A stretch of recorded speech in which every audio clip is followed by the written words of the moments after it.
ಆದರೆ ನೆನಪಿಡು, ಈ ಯುದ್ಧಕ್ಕೆ ಮೊದಲ ತ್ಯಾಗ ನಿನ್ನದಾಗಿರಬೇಕು. ನಾನು ಸಿದ್ಧನಿದ್ದೇನೆ ಸ್ವಾಮಿ. ನಾನು ನಿನಗೆ ಭೂತ, ಭವಿಷ್ಯ, ವರ್ತಮಾನಗಳನ್ನು ನೋಡುವ ದಿವ್ಯ ದೃಷ್ಟಿಯನ್ನು ನೀಡುತ್ತೇನೆ. ಆದರೆ ಇದರ ಬೆಲೆ ತುಂಬಾ ದೊಡ್ಡದು. ನೀನು ಏನನ್ನು ನೋಡುತ್ತೀಯೋ ಅದು ಸ್ಪಷ್ಟವಾಗಿ, ಸರಿಯಾಗಿ ಯಾರಿಗೂ ಹೇಳಲು ಸಾಧ್ಯವಾಗುವುದಿಲ್ಲ. ನಿನ್ನ ಮಾತು ಯಾರಿಗೂ ಪೂರ್ತಿಯಾಗಿ ಅರ್ಥವಾಗುವುದಿಲ್ಲ.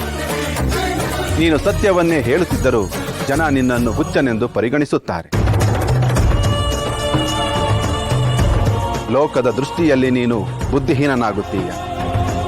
ಅವಮಾನ, ಬಹಿಷ್ಕಾರ ಮತ್ತು ನೋವುಗಳು ನಿನಗೆ ಸಿಗುತ್ತದೆ. ಇದಕ್ಕೆಲ್ಲ ನೀನು ಸಿದ್ಧನಿರುವೆಯಾ?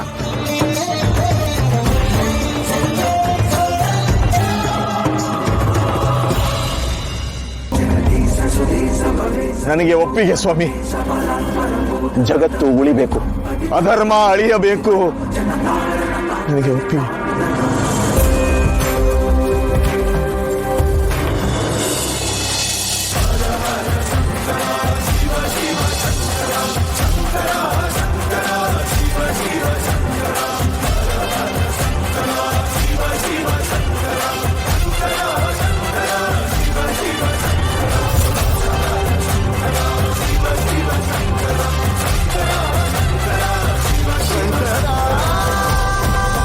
ಎದ್ದೇಳು ಶಂಭು.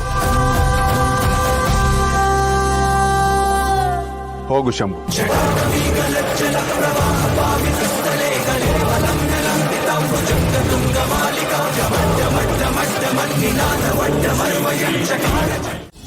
ಈ ಲೋಕನ ನಮ್ಮನ್ನ ರಕ್ಷಣೆ ಮಾಡೋದಕ್ಕೋಸ್ಕರ ನೀನ್ ಇಷ್ಟೆಲ್ಲ ತ್ಯಾಗ ಮಾಡ್ಬಿಟ್ಯಾ?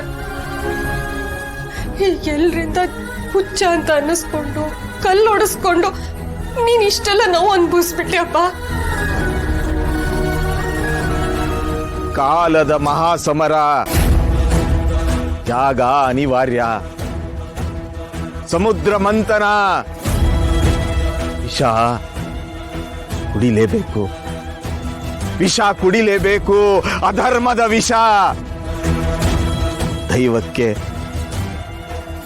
ದೈವಕ್ಕೆ ನನ್ನ ಸಣ್ಣ ಕಾಣಿಕೆ, ನನ್ನ ಸಣ್ಣ ಕಾಣಿಕೆ.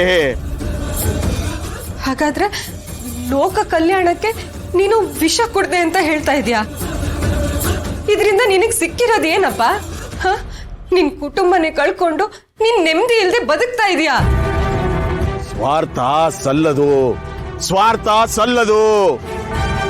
ಧರ್ಮ ರಕ್ಷಣೆ,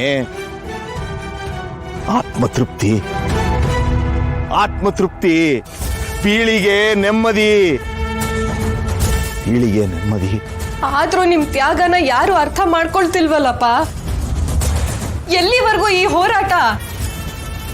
ರಾಕ್ಷಸಿಯ ಸೋಲು. ರಕ್ಷಕ ಸಿದ್ಧ.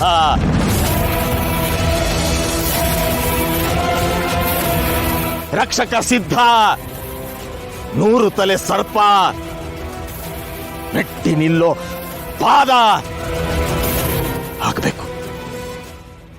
ಮೆಟ್ಟಿ ನಿಲ್ಲೋ ಪಾದ ಆಗಬೇಕು. ಯುದ್ಧ ಭವಿಷ್ಯದ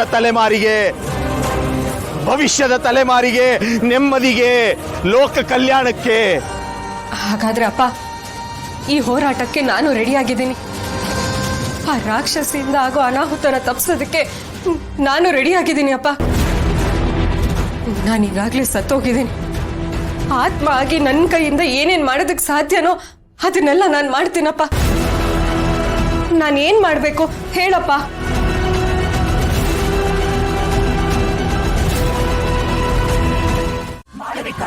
ನೀನು ಶಂಭುವನ್ನ ಕೇವಲ ಅರೆಹುಚ್ಚ ಅಂದುಕೊಂಡು ತಪ್ಪು ಮಾಡಿದೆ. ಅವನು ದೇವಿಯ ಪರಮ ಭಕ್ತ ಮಾತ್ರ ಅಲ್ಲ, ದೇವಿಯ ಕೃಪೆಯಿಂದ ಅವನು ಈ ಬ್ರಹ್ಮಾಂಡದಲ್ಲಿ ಅತ್ಯಂತ ಶಕ್ತಿಶಾಲಿಯಾಗಿದ್ದಾನೆ. ಅವನಿಗೆ ಭೂತ, ಭವಿಷ್ಯ ಮತ್ತು ವರ್ತಮಾನವನ್ನು ನೋಡಬಲ್ಲ ತ್ರಿಕಾಲ ಜ್ಞಾನದ ದಿವ್ಯ ದೃಷ್ಟಿಯ ಬಲ ಸಿಕ್ಕಿದೆ. ಹಾಗಾದ್ರೆ ನಾವು ಮುಂದೇನ್ ಮಾಡ್ತೀವಿ ಅನ್ನೋದು ಅವನಿಗೆ ಮೊದಲೇ ಗೊತ್ತಾಗತ್ತಾ ಅಮ್ಮ? ಅಂದ್ಮೇಲೆ ನಾವು ಅವನ್ನ ಸೋಲ್ಸೋದಾದ್ರೂ ಹೇಗೆ? ನಿಮ್ಮ ಮುಂದಿನ ನಡೆ ತಿಳ್ಕೊಂಡು ಅದಕ್ಕೂ ಅವನೇನಾದ್ರೂ ದಾರಿ ಹುಡ್ಕೋಬಹುದಲ್ವಾ? ಅದೇ ಅಲ್ಲಿರೋ ವಿಚಿತ್ರವಾದ ರಹಸ್ಯ. ಅವನಿಗೆ ಎಲ್ಲವೂ ತಿಳಿದಿದ್ದರೂ ಅವನು ಯಾವುದನ್ನು ಬಹಿರಂಗವಾಗಿ ಹೇಳಲು ಸಾಧ್ಯವಿಲ್ಲ. ಒಂದು ವೇಳೆ ಅವನು ಭವಿಷ್ಯವನ್ನು ಮೊದಲೇ ಹೇಳಿ ಅದು ಬದಲಾದರೆ ಪ್ರಕೃತಿಯ ನಿಯಮದ ಉಲ್ಲಂಘನೆಯಾಗುತ್ತದೆ. ಆಗ ಅವನು ಶಕ್ತಿ ಕಳೆದುಕೊಳ್ಳುತ್ತಾನೆ, ಅಸಹಾಯಕನಾಗುತ್ತಾನೆ. ಅವನು ಕೇವಲ ದೇವಿಯ ಸಂಕಲ್ಪದಂತೆ ನಡೆಯುವ ಜೀವ ಇರೋ ಯಂತ್ರ. ಕೆಲ ಮಿತಿಯಲ್ಲಿ ಮಾತ್ರ ಸಹಾಯ ಮಾಡಬಲ್ಲ. ಆದರೆ ನಾವು ಈಗ ಆ ಮಿತಿಯನ್ನು ಮೀರಿ ಆಲೋಚಿಸಬೇಕು. ಖಂಡಿತಮ್ಮ. ಹಾಗಾದ್ರೆ ನಮ್ಮ ಮುಂದಿನ ಹಾದಿ ಏನಮ್ಮ? ಸಹೋದರಿಯರ ಸವಾಲನ್ನ ಮೆಟ್ಟಿ ನಿಲ್ಲಬೇಕು. ಅಂದ್ರೆ ಆ ಎಕ್ಕಶ್ಚಿತ್ತ ಆತ್ಮ ಅಂಬಿಕಾ ಮತ್ತೆ ಆ ಮಾಮೂಲಿ ಹುಡುಗಿ ದುರ್ಗಾನಾಮ? ಈ ಹೋರಾಟ ಇವತ್ತಿನದಲ್ಲ ಮಾಳಿಕ. ಆ ಇಬ್ಬರು ಅಕ್ಕ ತಂಗಿಯರು 1000 ವರ್ಷಗಳಿಂದ ಒಬ್ಬರಿಗೊಬ್ಬರು ಬೆಸೆದುಕೊಂಡಿದ್ದಾರೆ. ಅವರ ಆತ್ಮಗಳು ಒಂದಕ್ಕೊಂದು ಕೊಂಡಿಯಂತಿದೆ. ಇತಿಹಾಸದಲ್ಲಿ ಅವರನ್ನ ಯಾರು ಬೇರ್ಪಡಿಸೋದಕ್ಕೆ ಸಾಧ್ಯವಾಗಿಲ್ಲ. ಅವರು ಒಂದಾಗಿದ್ದರೆ ಮಹಾಶಕ್ತಿಯಂತೆ ಬಲಿಷ್ಠರು. ಅದೇ ಬೇರೆಯಾದರೆ ಕೇವಲ ಸಾಮಾನ್ಯ ಮನುಷ್ಯರಂತೆ ಬಲಹೀನರು. ಬೇರೆಯಾದಾಗ ಮಾತ್ರ ಅವರು ಸುಲಭವಾಗಿ ನಮ್ಮ ಬಲೆಗೆ ಬೀಳುತ್ತಾರೆ. ಹೇಗ್ ಸಾಧ್ಯ ಅಮ್ಮ? ಹೇಗ್ ಸಾಧ್ಯ? ಪ್ರತಿ ಸಲನೂ ಏನಾದ್ರೂ ಒಂದು ಪವಾಡ ನಡೆದು ನಾವೇ ಸೋಲ್ತಾ ಇದೀವಲ್ಲ. ಇಷ್ಟು ದಿನ ನಾವು ಬರೀ ಮಂತ್ರದ ಶಕ್ತಿಯನ್ನು ಬಳಸುತ್ತಿದ್ದೆವು, ಹಾಗಾಗಿ ಸೋತೆ. ಆದರೆ ಈ ಬಾರಿ ಶಕ್ತಿಯ ಜೊತೆಗೆ ತಂತ್ರವನ್ನು ಬಳಸಬೇಕು. ಭಾವನೆಗಳ ಮೇಲೆ ಆಟ ಆಡಬೇಕು. ಒಬ್ಬರ ಮೇಲೊಬ್ಬರಿಗೆ ಅಪನಂಬಿಕೆ ಹುಟ್ಟಿಸಬೇಕು. ಅವರ ನಡುವಿನ ನಂಬಿಕೆಯೇ ಅವರ ಮೃತ್ಯುವಾಗಬೇಕು. 1000 ವರ್ಷಗಳ ಆ ಬಾಂಧವ್ಯವನ್ನು ಹರಿದು ಹಾಕಬೇಕು.